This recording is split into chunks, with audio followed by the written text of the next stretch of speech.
हे family WhatsApp, कैसे हैं आप सभी। और एक बार फिर से आपका स्वागत है the red rose coaching corner Siwan और साथ ही साथ बराड़ा अम्बाला के इस इंस्टीट्यूट के ऑफिशियल यूट्यूब चैनल पे। मैं हूं इंजीनियर सचिन राज और आप साथ में देख रहे हैं हमारी मिसेज यानी कि मनीषा जी। तो गाइज ये video something related to education purpose है, इसीलिए हम लोगों ने सोचा कि इस वीडियो को वैसे तो आप लोग ब्लॉग्स वगैरह हमारे देखती होंगे। तो मैंने सोचा कि इस वीडियो को हम लोग अपने एजुकेशनल चैनल पे डालें। आज सबसे ज़्यादा इम्पॉर्टेंट टॉपिक हमारे लिए क्या है, बोर्ड एग्ज़ाम्स जो कि 10th और 12th के बच्चों के लिए आ रहे हैं और साथ ही और भी बच्चे जो तैयारी कर रहे हैं। वैसे आज डेट है 10 अप्रैल और 9 अप्रैल है ना।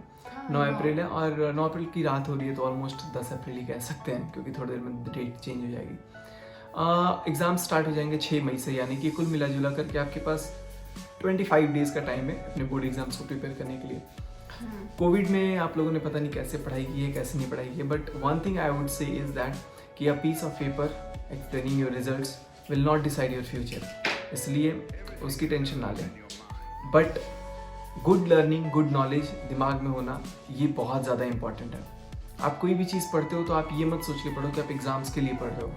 आप कोई भी चीज़ इस लिहाज से पढ़ो, इस तरीके से पढ़ो कि आप अपने लिए पढ़ रहे हो, है ना, नॉलेज के लिए पढ़ रहे हो। नॉलेज के लिए मैं एक बहुत छोटा सा एग्जांपल दूंगा। वैसे मैंने अपने ब्लॉगिंग वाले चैनल पे इस स्टोरी को शेयर किया हूँ। मैं लगभग 8th स्टैंडर्ड में था।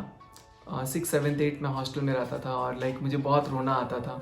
तो उसकी वजह से क्या होता था कि मैं बहुत रोता था। इनफैक्ट कभी कभी तो मैं इतना रोता होता था अपने हॉस्टल में कि एक मग पानी अपने तकिया पे डाल देता था कि सुबह जब वार्डन आए उठाने, वो मुझे देख ले कि हाँ ये रात को भर इतना लड़का रोया है कि इसको मतलब क्या अंदर से एक होता है ना कि बिल्कुल वार्डन भी परेशान और कि भाई मेरे मम्मी पापा से बात करा दे। और वीक में एक बार ही हम लोगों को फ़ोन कॉल्स अलाउड थे घर से। मैं पढ़ता था विशाखापट्टनम आंध्र प्रदेश में, all the way from Bihar.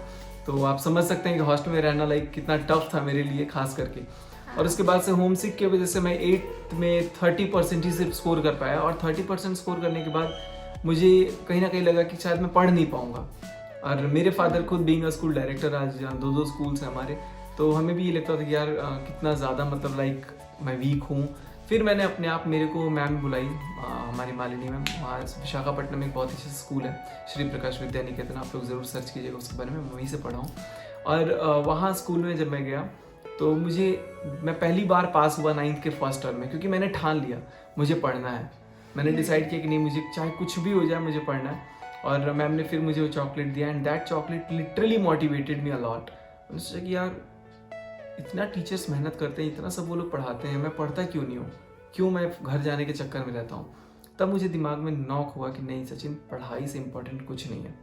तो मैंने पढ़ाई एग्जाम्स के लिहाज से नहीं पढ़ा, मैं पढ़ाई अपने नॉलेज के लिए पढ़ा। और मैं पढ़ते गया और अभी लगभग 1 साल पहले मैं एज अ गेस्ट वहाँ पे गया भी था, तो मुझे बहुत ही प्राउड फील हुआ। तो कहीं ना कहीं लाइफ में आप जो भी चीज़ सीखें, जो भी चीज़ करें, वो आप अपने नॉलेज पर्पज ऑफ व्यू से ज़्यादा सुपीरियर होगा अगर आप उसको ऐसे करते हैं तो, रादर देन एग्जामिनेशंस। और ट्रस्ट मी गाइज, अगर आप नॉलेज पॉइंट ऑफ व्यू से पढ़ते हैं ना तो आपका एग्जामिनेशंस बहुत अच्छा होगा। लेकिन अगर आप एग्जाम पॉइंट ऑफ व्यू से पढ़ते हैं ना तो हो सकता है कि जो आप शायद प्रिपेयर करके जा रहे हैं वो एग्जाम में ना आए। हाँ, होता है ऐसा ज़्यादा, तो ये बच्चे रट के भी जाते हैं ज़्यादा।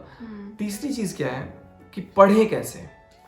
अगर मैं 10th की बात करूँ तो आपके पास ऑलमोस्ट बहुत सारे चैप्टर्स हैं और 25 दिन का टाइम मोर देन एनफ है गाइस। अगर आप साइंस और मैथ्स टेक्निकल सब्जेक्ट्स की बात करें, इंग्लिश, हिंदी और एसएस को छोड़ के, एसएस तो आप लोगों को याद करना ही पड़ता है उसमें टर्मिनोलॉजीज।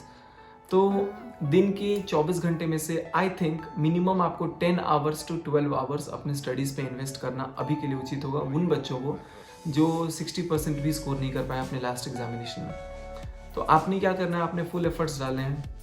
फिजिक्स के रे डायग्राम्स कैसे बनाने हैं, फिजिक्स में कैसे आप लोगों को इलेक्ट्रिसिटी के क्वेश्चंस करने हैं, कैसे सीरीज पैरेलल डेरिवेशंस वगैरह करने हैं, फार्मूलाज को याद करना है, टर्मिनोलॉजीज को अंडरस्टैंड करना है, कॉन्सेप्ट्स को समझना है, ये सब कैसे करें।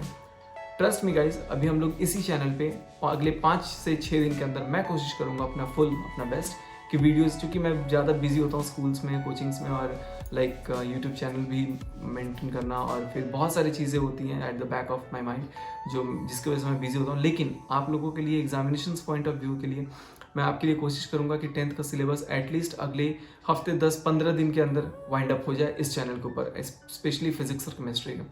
बाकी मैथ्स के भी हमारे सर हैं, मैथ्स के सर को भी मैं बोलूँगा कि वो भी हमारे साथ, वो भी इनफैक्ट बहुत अच्छा आप लोगों को कवर अप कराने की कोशिश करेंगे। तो जिन लोगों ने चैनल को सब्सक्राइब नहीं किया आप लोग प्लीज़ सब्सक्राइब कर दीजिएगा। बाकी मनीषा अभी खुद मेडिकल लाइन में है, तो ये फिजियोथेरेपी का कोर्स भी कर रही है। बायोलॉजी का इनके डायग्राम्स बहुत अल्टीमेट है, तो डायग्राम्स बनाना, डायग्राम्स ही बनाने जा तो इनकी ज़िंदगी एक तरह से डायग्राम ही हो गई है। मैं अक्सर चिढ़ाते भी रहता हूँ। डायग्राम्स बहुत इंपॉर्टेंट है बायोलॉजी के, है ना? नहीं, बायोलॉजी के लिए तो हमेशा इम्पॉर्टेंट होता है। अगर मतलब होता है ना, उसके बारे में अगर आपको याद नहीं है, अगर आप डायग्राम भी बना देते हैं तो उस पर 1-2 नंबर, 5 नंबर का वो आता है। हाँ, तो मिनिमम डायग्राम बनाने पे कुछ मार्क्स तो मिल ही जाते हैं। लेकिन डायग्राम्स इंपॉर्टेंट है, साथ में बहुत ज़्यादा इम्पॉर्टेंट है। और कॉन्सेप्ट तो नो डाउट इम्पॉर्टेंट है। लर्न करना अलग चीज होता है, एक रिमेम्बर करना अलग होता है। लर्न मतलब सीखना, आप कुछ चीज सीखते हैं। जब क्या कहते हैं, जब मेरा 10th का एग्ज़ाम था ना, तो मेरा काफ़ी ज़्यादा, मैं तो पढ़ाई की थी लेकिन काफ़ी ज़्यादा 10th के एग्ज़ाम के टाइम तबीयत ख़राब हो गया था और उस टाइम मैं तो पढ़ ही नहीं पाई और मेरे को मतलब थोड़ा भी बिलीव नहीं हो रहा था कि मैं पास तक भी आऊँगी। 2nd डिवीज़न का भी मेरे को मतलब ये नहीं था। फिर मेरे को लगा कि मेरे को क्या करना चाहिए, और उस दिन मैं पढ़ के गई थी जिस दिन एग्ज़ाम था, लेकिन वो आया नहीं। और उसके पहले जो मैं पढ़ के गई थी, रट्टा मार के मैं नहीं गई थी, उसके बारे में सिर्फ देख के गई थी वो चीज़ को, और उसको मतलब समझना एक होता है ना। हाँ। सिर्फ समझ लो तो उसके बारे में इतना सारा लिखो, इतना सारा कि वही काफ़ी हो जाता है समझने के लिए। तो अब आप लोगों ने तैयारी कैसे करनी है, मैं आपको सबसे पहले बताता हूँ। फर्स्ट ऑफ ऑल आप चैप्टर सेलेक्ट कर लो जो आपको सबसे टफ लगता है। हाँ। और सबसे पहले उसको टैकल करो, उससे लड़ो, उससे भागो नहीं बिल्कुल भी। जैसे आपको सपोज इलेक्ट्रिसिटी टफ लगता है, आप लोग यहाँ कमेंट कीजिएगा कि आपको सबसे टफ कौन सा चैप्टर लगता है। मैं उस चैप्टर के वीडियोस बनाने की कोशिश करूंगा as soon as possible. Science की अगर बात करता हूँ तो, या मैथ्स की भी अगर आपको कोई चैप्टर स्पेसिफिकली पढ़ने हैं जो आप लोग बहुत डर रहे हैं या घबराहट हो रही है, 10th के बच्चों को कह रहा हूँ, आप लोग कमेंट कीजिएगा। 12th वाले भी कमेंट कर सकते हैं, फिजिक्स और केमिस्ट्री में कौन सा चैप्टर आपको टफ लगता है। मैं कोशिश करूंगा कि जल्द से जल्द आपके लिए वीडियोस पोस्ट करूं। फिजिक्स ही ज्यादा टफ लगता है उसमें। ऐसा नहीं है हर बच्चे को, मुझे फिजिक्स टफ नहीं लगता। हर बच्चे को नहीं, कुछ बच्चे हैं जैसे कि किसने, मुझे बायोलॉजी टफ लगता था इसलिए मैंने मेडिकल लाइन सेलेक्ट ही नहीं किया। मुझे फिजिक्स अच्छा लगता था इसलिए मैंने इंजीनियरिंग सेलेक्ट किया, और मैंने इंजीनियरिंग डिस्टिंक्शन अपनी डिग्री को चेकआउट वो लिया हुआ है, अचीव किया है। तो मुझे बहुत अच्छा लगता है। और गाइस आप लोग माने या ना माने, मेरे पास आज जो कुछ भी है सबसे पहला क्रेडिट तो चलो पेरेंट्स का है, लेकिन साथ साथ मैं उतना ही इक्वली क्रेडिट अपने स्कूल को देता हूँ, विशाखापट्टनम वाले स्कूल को, श्री प्रकाश विद्या निकेतन को। क्योंकि that school has really, I was just a kid but that school has really made me a man. और लाइक मुझे I feel really very proud of my self कि नहीं यार चलो मैंने कुछ कर लिया है ठीक ठाक। एटलीस्ट रोज़ मैं 50 बच्चों को, 100 बच्चों को जब मैं पढ़ा के आता हूँ तो मुझे अंदर से फील होता है कि नहीं यार चलो आज मैंने 100 बच्चों को कुछ अच्छा किया, मतलब अपने देश के लिए कुछ मैंने अच्छा काम किया। तो दैट शुड बी लाइक हमारी एक अंदर से क्यूरियोसिटी होनी चाहिए कि हम लोग कुछ अच्छा करने के लिए इस धरती पे काम करें। पढ़ना कैसे है, आपने अपना टाइम टेबल पहले प्लॉट करना है कि आज सुबह उठना है और मुझे ये चैप्टर्स आज एनी हाउ खत्म करने हैं। हाँ, अगर आप एक दिन में कम से कम 4 चैप्टर्स को वाइंड अप करते हैं तब आप 25 दिन में 100 चैप्टर्स को वाइंड करेंगे। तो आज आप क्या करो, आप एक फिजिक्स का चैप्टर सेलेक्ट कर लो, एक मैथ्स का चैप्टर सेलेक्ट कर लो, एक एसएसटी का सेलेक्ट कर लो, एक इंग्लिश का सेलेक्ट कर लो, ठीक है। कल अगले दिन हिंदी का एक कर लेना, एसएस का एक कर लेना, केमिस्ट्री का एक कर लेना, मैथ्स का एक कर लेना। तो ये इस तरीके से आप अपना एक कैलेंडर सेट करो कि मुझे 10 अप्रैल को कौन सा बनाना है, 11 अप्रैल को कौन सा बनाना है। जब इस तरह से आप स्लॉट बनाएंगे, टाइम भी नोट करो, टाइम टेबल, ज्यादा नहीं, बस एक सब्जेक्ट मात्र 1 घंटा पढ़ो। हाँ, एक सब्जेक्ट अगर आप 1 घंटा भी देते हैं और फुल पेशेंस के साथ देते हैं तो कर सकते हैं। जो बहुत लगता है कि नहीं मैं वीक हूँ, बहुत मुझे टाइम चाहिए, तो आप पर सब्जेक्ट 2 आवर्स भी देंगे तो बहुत इनफ है। लेकिन स्कूल और कोचिंग ट्यूशन के अलावा ये आपका सेल्फ स्टडी करना है। आपको 5 सब्जेक्ट्स के लिए आपको 5 आवर्स टू 8 to 10 आवर्स आपको सिर्फ अपने सेल्फ स्टडीज के लिए देना है। तो आप लोग डीमोटिवेट नहीं हुई है, एग्जाम्स बहुत क्लोज आ रहे हैं एंड मुझे उम्मीद है कि आप अच्छे से प्रिपरेशन करेंगे और बहुत ही अच्छे से आप लोग इसको टैकल आउट भी कर सकते हैं। डीमोटिवेट होने की बिल्कुल भी ज़रूरत नहीं है। मत भूलें कि सचिन तेंदुलकर सर जो हैं वो भी 3 बार बोर्ड में फेल हुए थे और आज he is again a God.